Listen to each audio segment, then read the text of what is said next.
why are you not going to get what you want in life? I don't even know why I thought about covering this topic, but I was just on Twitter and I just see so much craziness, so much bias, so much trolling from people that don't even realize they're trolling. Just bad ideas, bad, not critically thought through perspectives, beliefs. And I see a lot of people that want things. They want attention. They want money, power, success. They want to feel important. They want to feel wanted.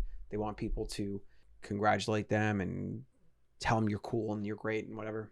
I mean, most things that most humans want, but most people will not get what they want in life. And I would even say some that get a lot of what they want or what they think they want don't end up getting what they truly want because they're going after the wrong things. They think they want the things that they want, and then they get them and they realize that that wasn't really what they want, because you can't actually buy happiness. You can't actually buy fulfillment. You can't actually buy or gain enough power to have any of these things. It's kind of a conundrum, actually. But why is it unlikely you're going to get what you want? It's because of a few things. One of them is self-awareness. One of them is you don't really know what you want, which I guess is part of self-awareness. You don't know how to get what you want if you don't know what you want. That should seem obvious. It almost seems nonsensical. But the reality is you are very likely a byproduct of your environment, of your upbringing, of your family, of your community. And you do the things that they do. You do the things that they have approved for you, either consciously or not. And this likely causes you a lot of problems because the things that most people want, they're not self-aware. They're doing all the things that everyone else is doing, and everyone else is blind and asleep and not self-aware and pursuing money and fame and social validation. And then like not having any idea that that's not really what they want. That's not the goal. That's not the point. There's a lot of more reasons why you probably won't get what you want. So maybe we could talk about how to get what you want. I would say the first step in getting what you want is really understanding that you're probably not going to get what you want. And then using that to go deep inside, figure out who you are, what you really want. So hopefully understanding that will help pierce through the matrix that society's built for you from your upbringing in pop culture or whatever. And then you can start asking the necessary questions to figure out, well, what do I want? Who am I? What matters?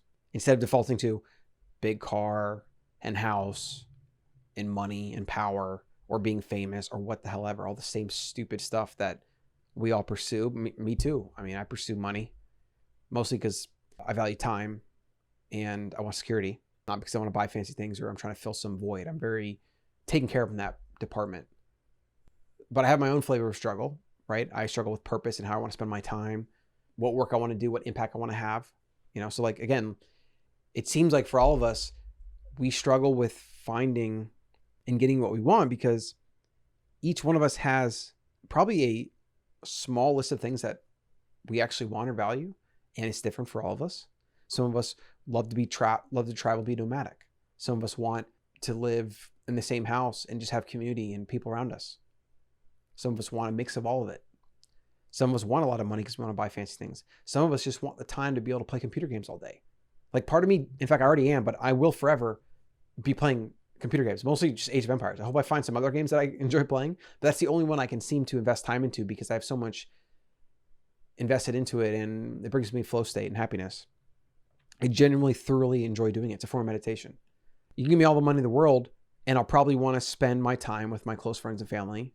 Maybe add a few people to that list every so often. I'll want to talk about big ideas. I will definitely keep recording videos and podcasts. I'll probably build things. I will build things. I want to help people. I really want to bring education to the masses. And I've been thinking about this a lot. I don't really have a mechanism for doing it, but I want to do that. And so I'm sharing this with you, not because you care about me or my life, but hopefully because it helps you maybe reflect on yours. This is kind of a thought process, and it's good to think about these things. What is your absolute highest aspiration in life? Assuming money was an object and you had all the time in the world. Now, I'm very fortunate because I built a life where I have a lot of time. So I'm able to explore these questions. But these are existential questions we all have to figure out. So I still have to do the work and I have to go through them.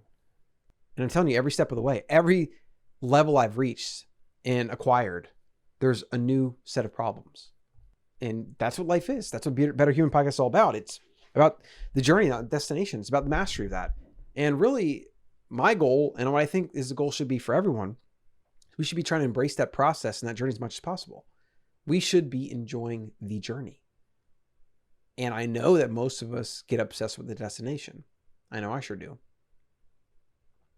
We're unlikely to get what we want because the thing we want is always in the future. We're always living in the future. Some of us are living in the past. That's a topic for another day. We don't know what we want. We don't know who we are. We probably haven't thought hard about the few things that matter to us. And we probably haven't thought hard about what your perfect day would be. Maybe if you had all the money in the world, or maybe if you had just enough to keep living the way you're living. In fact, that's a good, I think, thought exercise.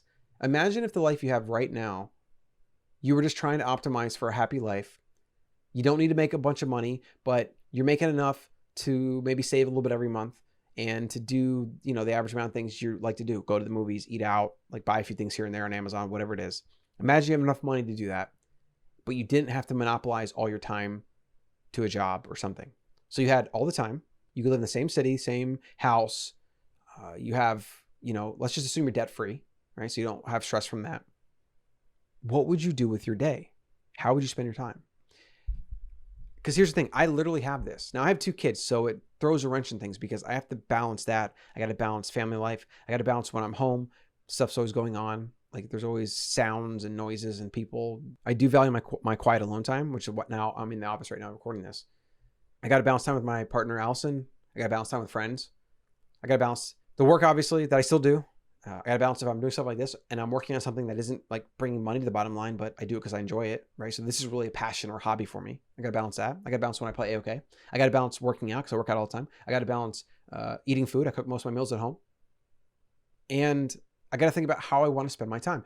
Do I start a new company? Do I write a book?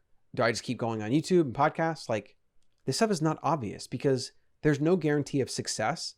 And a lot of us do work on things work-wise because we want to be successful. Now, I would love to have a bunch of money from my content or have a big podcast or whatever that made money. But for me, the impact of the message and of hopefully helping people would matter more than the money. It does, and it will. So most of my goal when it comes to money is have enough cash flow to support my lifestyle so that I am purely passive. So I have my Airbnb properties, I have my investments, I have whatever, and I have enough income to not have to work.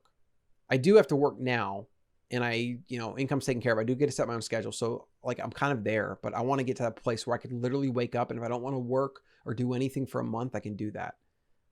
I probably won't ever do that, but I want to have that option. So that's my goal and I'm getting there. I'm close. But when that happens, and because I've already had glimpses of this, because I already have my schedule 100% in my control, I struggle with what do I do with my time? How much family time? How much more work? Do I take on a new project? I struggle with when I'm recording content like this. Is anybody listening? Is it enough impact? Is it worth the effort?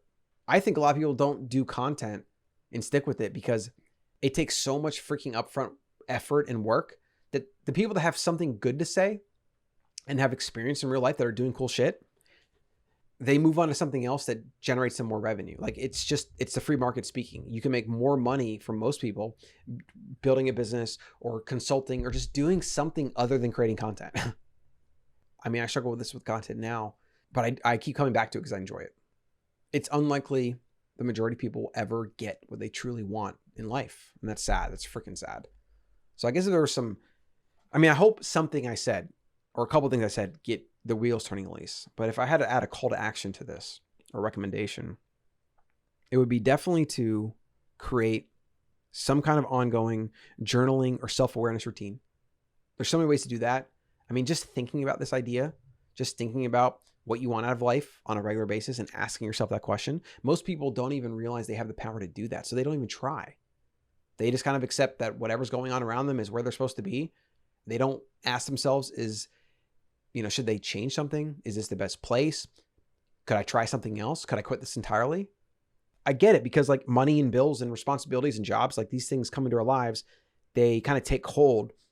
They put down grippers or roots, and we don't think to ask whether we should tear the roots up or not.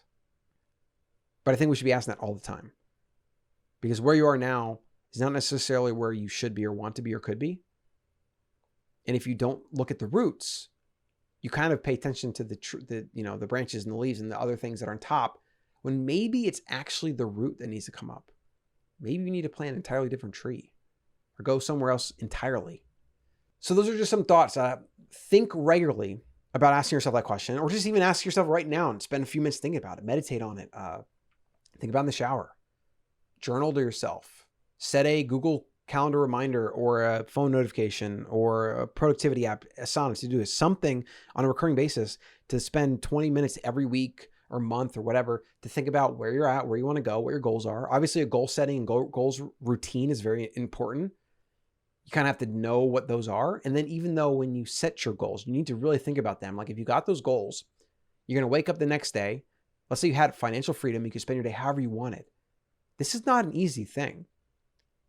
You got to wake up and do something with your time. And sitting in front of TV or playing games, or whatever, all this stuff over time you get bored with, and you need dynamism in your life. You need to mix things up, and you need, this is just biology. It's actually Mother Nature. It kept us always pursuing, because if we would have become too content, we would have died off. Our species had to be nomadic and find food and move with the herds and the seasons and, weather water and shelter. First, start asking the question, like, what do you want? Who are you?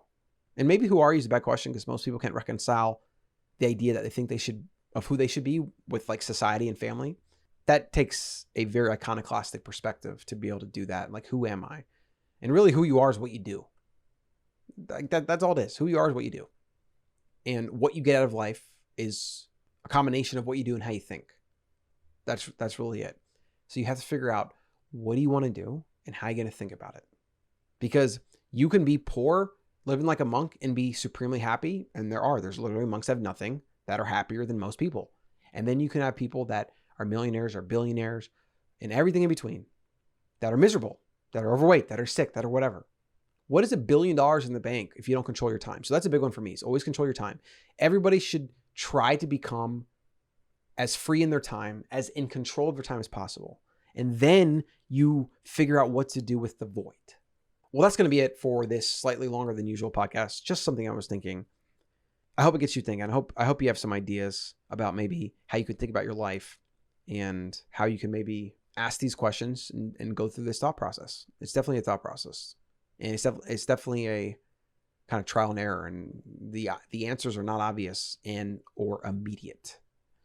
Get on the Better Human newsletter, Colin.coach. That's where we get all the shows. You can subscribe on YouTube and your favorite podcast app. And if you want to support the show and buy Bitcoin, which you should want to, because it's the future and it's how you protect yourself against inflation. So buy a little bit.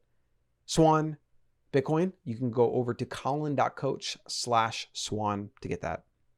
And I'll see you in the next one.